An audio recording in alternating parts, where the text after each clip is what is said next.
रहेगा और कम से कम एक वेश्याघर होगा, यह भी उन्होंने नियम बनाया। कम से कम एक वेश्याघर होगा, चकला घर होगा, जिसको रेड लाइट एरिया आज की सभ्य भाषा में हम कहते हैं। अगर आप ध्यान देंगे तो जहां भी मिलिट्री कैंट है सब जगह रेड लाइट एरिया है। मुंबई में अंग्रेजों की आर्मी रहती थी, बहुत बड़ा रेड लाइट एरिया मुंबई में। कलकत्ता में अंग्रेजों की आर्मी रहती थी, बहुत बड़ा रेड लाइट एरिया कलकत्ता में। मेरठ में अंग्रेजों की आर्मी, बहुत बड़ा रेड लाइट एरिया मेरठ में। और अंग्रेजों का तर्क क्या था? वो ये कहते हैं कि हमारे सैनिक महीनों महीनों अपने घरों से दूर लंदन से आकर यहां रहते हैं, उनको अपनी शारीरिक भूख मिटाने के लिए इसकी जरूरत है, इसलिए वेश्यावृत्ति को ऑर्गेनाइज्ड लेवल पर ट्रेड के रूप में एस्टेब्लिश कर दिया। मैंने हिंदुस्तान के इस वेश्यावृत्ति के इतिहास पर थोड़ा काम शुरू किया है पिछले कुछ वर्षों से कि आखिरकार ये ऑर्गेनाइज्ड लेवल पर प्रोस्टिट्यूशन कब से आया इस देश में।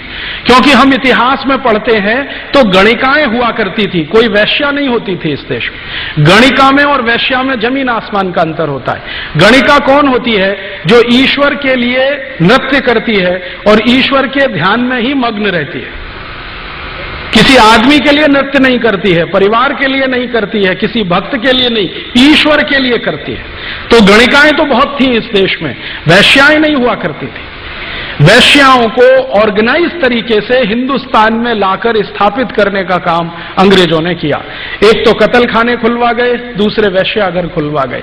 गांधी जी को इन दोनों से ही नफरत थी और गांधी जी बार बार अपने व्याख्यानों में बार बार कहते थे कि एक दिन के लिए मैं भी भारत का राजा अगर बन गया, एक दिन के लिए, तो कलम की नोक से ये सब काम एक दिन में कर दूं। पहला काम कत्ल खाने बंद करा दूं, दूसरे काम ये वेश्याघर बंद करा दूं, तीसरे काम भारत में शराबबंदी करा दूं, चौथे काम ऐसी लिस्ट बना रखी थी उन्होंने। लेकिन उस लिस्ट में शुरू में ये 3 काम थे। कत्ल खाने बंद करना सबसे पहला, दूसरा वेश्याघर बंद करना, तीसरा ये जो जगह जगह अंग्रेजों ने शुरू किया था तमाशा शराब का, और जगह जगह पब्लिकली शराब पीना और लोगों के सामने उसका डिमॉन्स्ट्रेशन करना, ये बंद कराना। लेकिन दुर्भाग्य इस देश का यह रहा कि गांधी जी की एक भी इच्छा पूरी नहीं हुई। अंग्रेज गए, उन्होंने जो कत्ल खाने खोले थे वो अंग्रेजों के जाने के बाद और बढ़े। अंग्रेज गए, उन्होंने जितने वेश्याघर खोले थे इस देश में अंग्रेजों के जाने के बाद वो और बढ़े।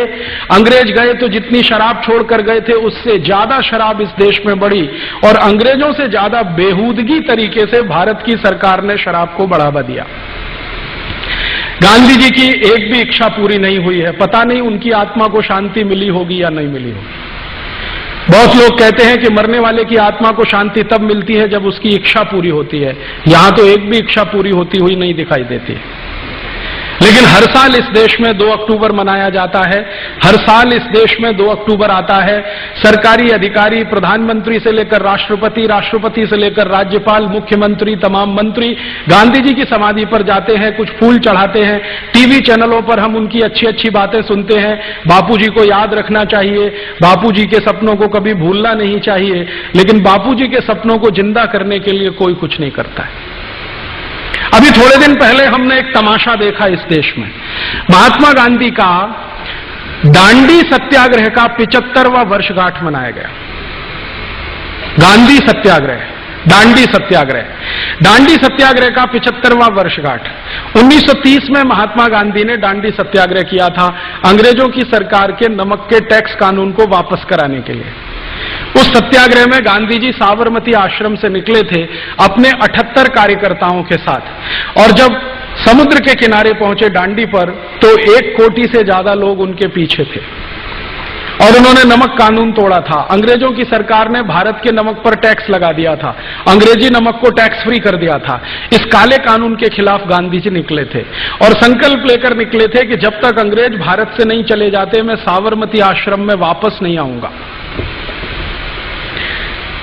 उनकी पत्नी के द्वारा पूछने पर श्रीमती कस्तूरबा जी ने पूछा कि आप ये क्या कह रहे हैं, अंग्रेज अभी जाने वाले हैं क्या?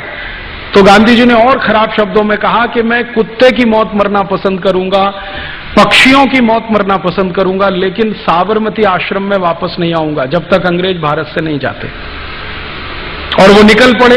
दांडी सत्याग्रह सफल हुआ, अंग्रेजों ने नमक का टैक्स वापस लिया, लेकिन देश नहीं छोड़ा तो गांधी जी साबरमती नहीं गए। और पैदल भटकते भटकते